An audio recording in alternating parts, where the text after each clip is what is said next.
Hello friends. पहले के video में हमने देखा कि शिवाजी महाराज के पहले महाराष्ट्र किस तरफ दोनों सुल्तानों के यानी आदिल शाह और निज़ाम शाह के अत्याचारों से परेशान था।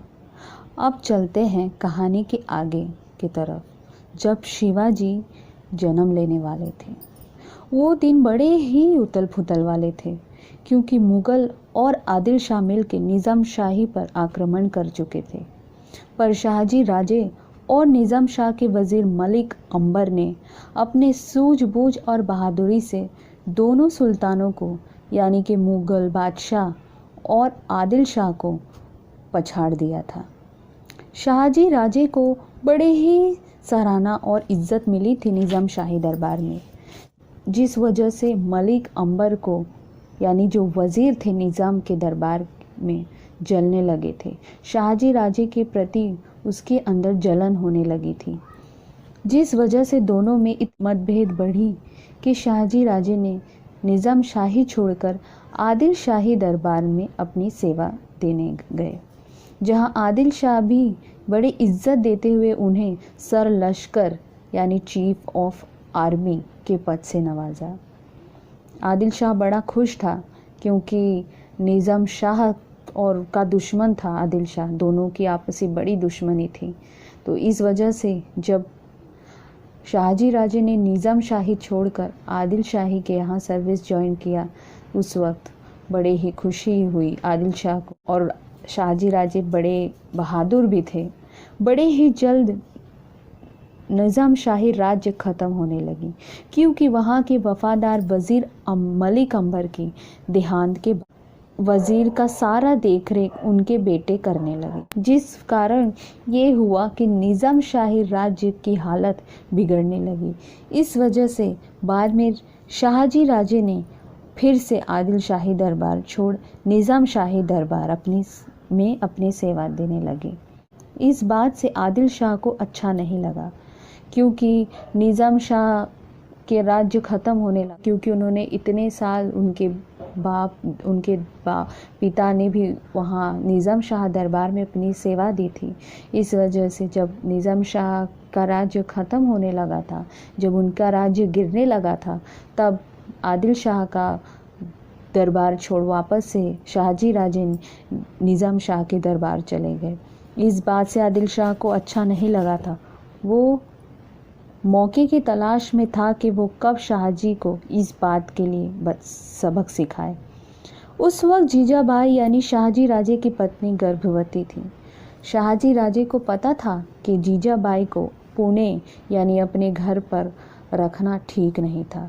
तब उन्होंने सुरक्षा के लिए जीजाबाई को शिवनेरी किले के यहाँ जुनार में था, वहाँ अपने रिश्तेदार के पास छोड़ा और खुद मुग़लों के खिलाफ निकल पड़े निज़ाम शाह के तरफ से।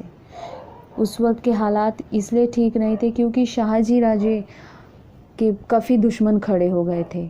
आदिल शाह के तरफ से कई, वहाँ मुग़लों के तरफ से कई उनके दुश्मन खड़े हो गए थे।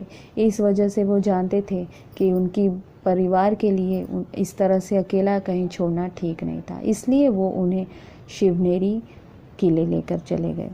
आखिरकार वो दिन आ ही गया जब महाराष्ट्र को एक नई कहानी रचने वाला था।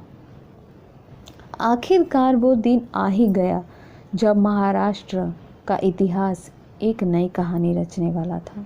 जीजाबाई ने साल 1630 19 फरवरी को शिवाजी को जन्म दिया।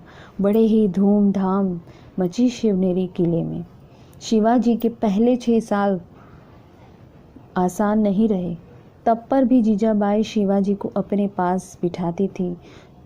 साधु संतों की कहानियाँ, वैदिक पुरानी कथाएं बताया करती थी, जो भारत देश के महापुरुषों की कहानियाँ बताया करती थी, जिसका असर ये हुआ कि शिवाजी के मन में महापुरुषों जैसा कुछ करने की इच्छा होती थी।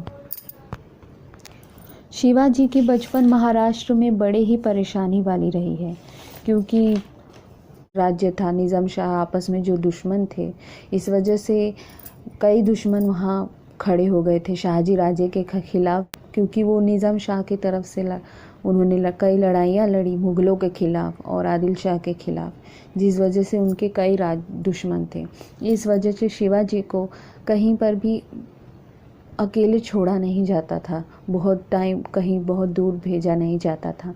इसलिए पहले के 6 साल उन्होंने अपने घर में अपने माता जीजाबाई के साथ ही बिताया। जीजाबाई ने उन्हें कई कथाएं सुनाई, कई पौराणिक कथाएं सुनाई, राम की, कृष्ण की और ऐसे कई कहानी साधु संतों की सुनाई, जिसका असर ये हुआ कि शिवाजी महाराज को भी मन में इच्छा होती थी कुछ कर गुजरने की, अपने देश के प्रति, अपने राज्य के प्रति। इधर शाहजी राजे के जीवन में कुछ ठीक नहीं था, क्योंकि वो आदिल शाह के दरबार में पहले ही अपनी सेवा दे चुके थे। इसलिए निज़ाम शाह भी हर बात पर उन पर शक की नज़र से देखता, हर चीज़ पर टोका करता था, जिस वजह से लखोजी राव जाधव यानी कि शाहजी राजे के ससुर और जीजाबाई के जो पिताजी थे, उन्होंने बगावत भरे शब्द निज़ाम शाही दरबार में बोले, जिस वजह से निज़ाम शाह तिलमिलाया और भरी सभा में लखोजी राव का सर धड़ से अलग कर दिया। जिस बात से नाराज़ और गुस्साए शाहजी ने निज़ाम शाह दरबार भी छोड़ा और मुग़ल शासक शाहजहां के दरबार में चला गया सेवा देने। उस वक्त मुग़लों का बादशाह था शाहजहां। इस वजह से वो न निज़ाम शाह के पास गया न आदिल शाह के पास। और उस वक्त यही काम हुआ करता था कि किसी न किसी को किसी न किसी राजा के दरबार में सेवा देना पड़ता था। लेकिन बाद में शाहजहां ने भी धोखा देते हुए शाहजी राजे का इस्तेमाल निज़ाम शाही राज्य ख़त्म करने में ही किया। ये बात समझने पे आखिरकार शाहजी ने आदिल शाह का साथ फिर निभाया। फिर उन्होंने आदिल शाह का साथ लिया और उनके दरबार में सरदार के तौर पे काम करने लगे। शाहजी चाहते तो थे कि अपना राज्य वो स्वयं बनाए, पर उस वक्त समय ठीक नहीं था, क्योंकि उस वक्त कई महाराजाओं का राज था, कई सुल्तानों का, मुग़लों का राज्य पूरे देश में फैला हुआ था और उनकी सेना बड़ी तादाद में थी, जो कि शाहजी राजे के पास नहीं थी। इसलिए वो समय ठीक नहीं था, पर उनकी बहादुरी और निडरता के कारण कई मराठाओं ने आत्मविश्वास जागा, जिसमें बाद में शिवाजी के स्वराज के निर्माण में बड़ी मदद दी। कुछ समय बाद जीजाबाई और शिवाजी को लेकर शाहजी राजे कर्नाटक के तरफ निकलते हैं। आदिल शाह ने शाहजी को वहाँ का कारोबार देखने के लिए भेज दिया। शिवाजी के बचपन महाराष्ट्र में बड़े ही परेशानी भरी रही, क्योंकि अपने बीच पर बचाव के लिए शिवाजी और उनकी माता को एक किले से दूसरे किले भागने पड़ते थे। और इस दौरान जीजाबाई से कई शिक्षा भी उन्होंने ली, जिससे स्वराज दिलाने में शिवाजी को बड़ी मदद मिलती है। तो ये था शिवाजी के बचपन की कहानी, जो कि उन्होंने महाराष्ट्र में बिताए थे। अब आगे की कहानी में मैं आपको लेके चलूँगी शिवाजी की शिक्षा और उनकी आगे की कहानी की तरफ। धन्यवाद। Thank you.